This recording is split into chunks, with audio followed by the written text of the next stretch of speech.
আসন্ন ঈদুল ফিতর ও স্বাধীনতা দিবসের সার্বিক আইন শৃঙ্খলা পরিস্থিতি স্বাভাবিক রাখতে বিভিন্ন ধরনের নির্দেশনা দেওয়া হয়েছে বলে জানিয়েছেন স্বরাষ্ট্র উপদেষ্টা।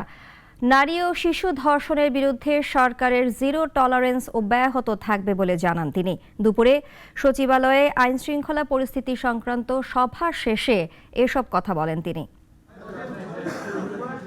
মুসলিম সম্প্রদায়ের সবচেয়ে বড় ধর্মীয় উৎসব ঈদুল ফিতর। এই উৎসবে পরিবার পরিজনের সাথে যোগ দিতে রাজধানী ছেড়ে বাড়ি ফেরে মানুষ।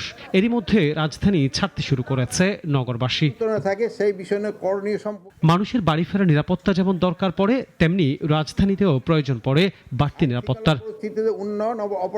তাই দেশবাসীর নিরাপত্তা নিশ্চিত করতে আইন শৃঙ্খলা পরিস্থিতি নিয়ে অষ্টম সভা করে স্বরাষ্ট্র মন্ত্রণালয়। সভার শেষে উপদেষ্টা বলেন, ঈদকে ঘিরে আইন শৃঙ্খলা বাহিনীর তৎপরতা বাড়ানো হবে, বৃদ্ধি পাবে রাজধানীতে গোয়েন্দা নজরদারি।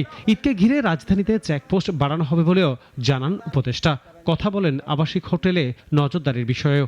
চুরি, ডাকাতি, ছিনতাই, চাঁদাবাজি, দখলবাজি এবং সংঘবদ্ধ দুষ্কৃতিকারীদের কর্মকাণ্ড তথা সন্ত্রাসী কর্মকাণ্ড রোধে ইউনিফর্মধারী পুলিশের পাশাপাশি গোয়েন্দা সংস্থার সদস্য মোতায়েন থাকবে। বিশেষ বিশেষ রাস্তার মোড়ে চেকপোস্ট স্থাপন করা হবে। টাকা এই অনেক সময় স্থানান্তর করার জন্য, যেন যদি কারো বেশি টাকা হয় মানি স্থানান্তরের জন্য আমাদের স্কোয়াডের সহায়তা নেবে। ঈদে অতিরিক্ত যাত্রী ও ভাড়া না বৃদ্ধি করতে সংশ্লিষ্ট কর্তৃপক্ষকে বলা হয়েছে বলেও জানান উপদেষ্টা। যে ঈদের সময় অনেক সময় যে লঞ্চ চালারা ভাড়া বাড়ায় দেয়, তারপরে বাস চালারা অনেক সময় ভাড়া বাড়ায় দেয়, এবং তারা বলে যদি না আমরা লিমিটের মধ্যে এটা যেন না হয়, তা আমরা সংশ্লিষ্ট কর্তৃপক্ষকে বলছি যে সরকার কর্তৃক যে নির্ধারিত ভাড়া, ওই ভাড়াটা শুধু তারা নেবে, বেশি ভাড়া যেন কেউ নিতে না পারে।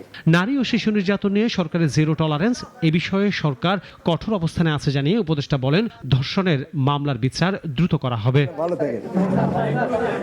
আনোয়ার হোসেন, নাগরিক, ঢাকা। ওয়ালটন আবারও মিলিনিয়ার অফারে ওয়ালটন ফ্রিজ কিনে আপনিও হয়ে যেতে পারেন মিলিয়নিয়ার।